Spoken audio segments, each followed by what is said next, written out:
Dolls जो वैसे तो काफ़ी क्यूट होते हैं, पर क्या आपको पता है कि इस दुनिया में कई ऐसे डॉल्स हैं जो आपकी जान भी ले सकते हैं। अगर आप हॉरर मूवीज़ के फ़ैन हो तो आपने एनाबेल डॉल के बारे में तो ज़रूर ही सुना होगा। ये डॉल एक श्रापित डॉल है और माना जाता है कि इस डॉल को एक शैतान यानी कि एक डीमन ने पजेस किया था। आज हम कुछ ऐसे ही श्रापित डॉल्स के बारे में जानेंगे जो आज भी एक बहुत बड़ा राज है, इसलिए वीडियो को एंड तक ज़रूर देखना। Number 6, lily the haunted doll. इस डॉल को 1800s में जर्मनी में बनाया गया था और इस डॉल के जो बाल है ना वो रियल ह्यूमन हेयर से बने हैं। ये डॉल एक एंटिक डीलर को मिली थी जो उसे अपने घर ले गए और फिर क्या था, उन्हें डरावने सपने आने लगे जिसमें एक छोटी बच्ची का बड़ी ही बेरहमी से एक्सीडेंट हो जाता है। इन सपनों से परेशान होकर आखिरकार उस एंटिक डीलर ने उस डॉल को अपने शॉप में सेल पर रख दिया। एक दिन एक छोटी बच्ची उस शॉप में आई और उसने लगभग 3 घंटे तक उस डॉल से बातें की, जैसे कि वो कोई डॉल नहीं बल्कि एक छोटी बच्ची हो। और उस बच्ची ने उस शॉप के ओनर से बताया कि लिली एक छोटी बच्ची थी जिसके साथ एक बहुत ही दर्दनाक हादसा हुआ था। आज इस डॉल को पैरानॉर्मल इन्वेस्टिगेटर जैक बेगिंस के हॉन्टेड म्यूजियम में रखा गया है और बेगिंस का कहना था कि जब वो पहली बार उस डॉल के सामने आए तब उन्हें उस डॉल से एक भारी एनर्जी निकलती हुई महसूस हुई थी। नंबर 5, ओकीको। ये कहानी है साल 1918 की, जब एक भाई ने अपनी छोटी बहन ओकीको के लिए इस डॉल को खरीदा। ओकीको को ये डॉल इतनी पसंद आई कि वो दिन भर इस डॉल से ही खेलती रहती थी। वो जहाँ भी जाती वो हमेशा उस डॉल को साथ रखती और इतना ही नहीं, उसने इस डॉल का नाम भी ओकीको रख दिया था। लेकिन 1 साल बाद ही ओकीको की फ्लू की वजह से मौत हो गई। ओकीको के परिवार वालों ने उस डॉल को ओकीको की याद में संभाल कर रखा। कुछ सालों तक तो सब कुछ ठीक था, लेकिन फिर एक दिन उन्होंने नोटिस किया कि उस डॉल के बाल अपने आप बढ़ने लगे।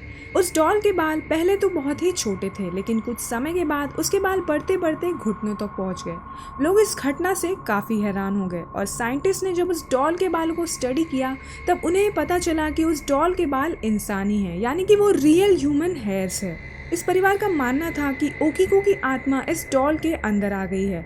यही कारण है कि इस डॉल के बाल अचानक से बढ़ने लगे। कभी कभी लोगों को रात में उस डॉल से अजीब अजीब आवाज़ें सुनाई देती, लाइट्स अपने आप ऑन और ऑफ हो जाते और ये सारी घटनाएं तब बढ़ जाती जब ओकीको का बर्थडे आने वाला होता है। साल 1938 में जब ओकीको की फैमिली शिफ्ट हुई तब उन्होंने ओकीको को एक लोकल टेम्पल को सौंप दिया ताकि वो ओकीको का अच्छे से ख्याल रख पाए।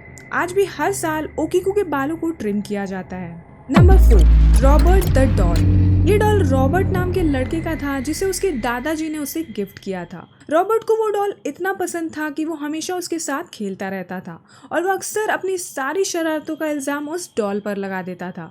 रॉबर्ट की फैमिली का कहना था कि वो डॉल अक्सर अपने पोजीशंस चेंज किया करता था और जब रॉबर्ट अपने रूम में अकेला होता था तब वो हमेशा इस डॉल से बातें करता था और ये डॉल एक अलग ही आवाज़ में रॉबर्ट की बातों का जवाब देता था।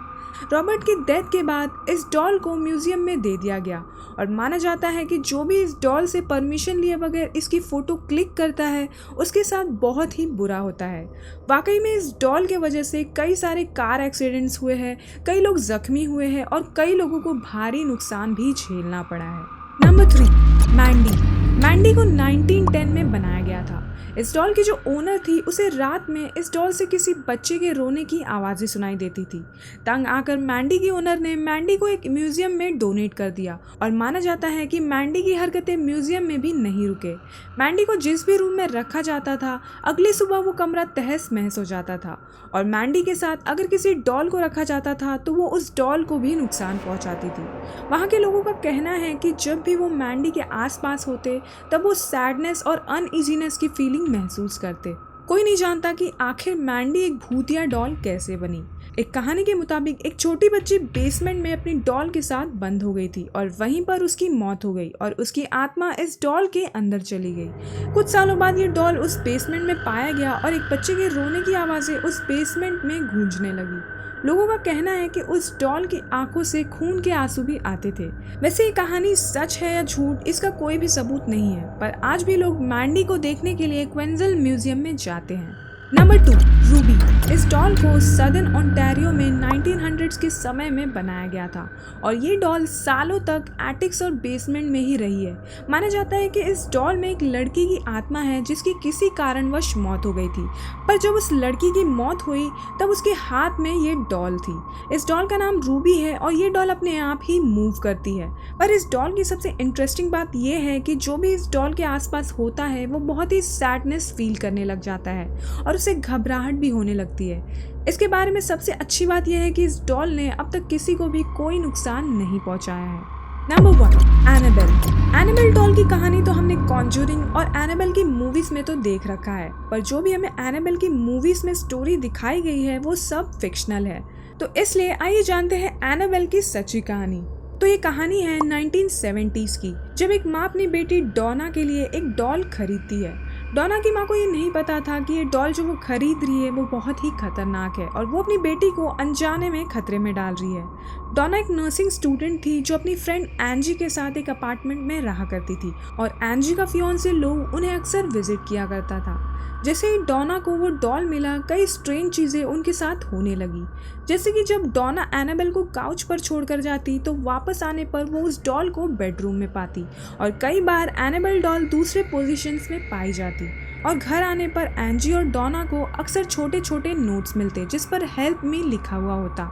इन्हें लगा कि शायद ये डॉल इनसे कुछ कहना चाहती है, इसलिए इन्होंने एक साइकिक को बुलाया और एक सीएंस की प्रक्रिया होल्ड किया, जिससे इन्हें पता चला कि इस डॉल में 7 साल की बच्ची की आत्मा है जिसकी मौत इस अपार्टमेंट के पास ही एक कार एक्सीडेंट की वजह से हुई थी।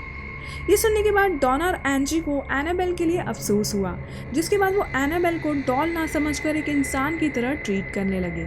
कुछ दिन तक तो सब कुछ ठीक था, लेकिन एक रात लोगों को एक सपना आया जिसमें एनाबेल उसका गला दबाकर उसे मारने की कोशिश कर रही थी।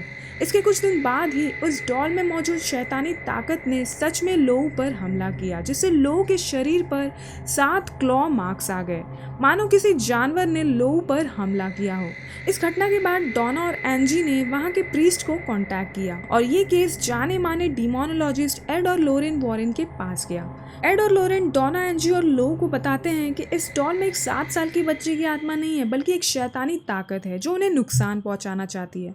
डोना और एंजी के अपार्टमेंट को ब्लेस किया गया और एड और लोरेन एनाबेल को लेकर अपने घर गए, जहां उनके ऑकल्ट म्यूजियम में एनाबेल डॉल को एक ग्लास केस में रखा गया। ये डॉल आज भी वहीं पर है।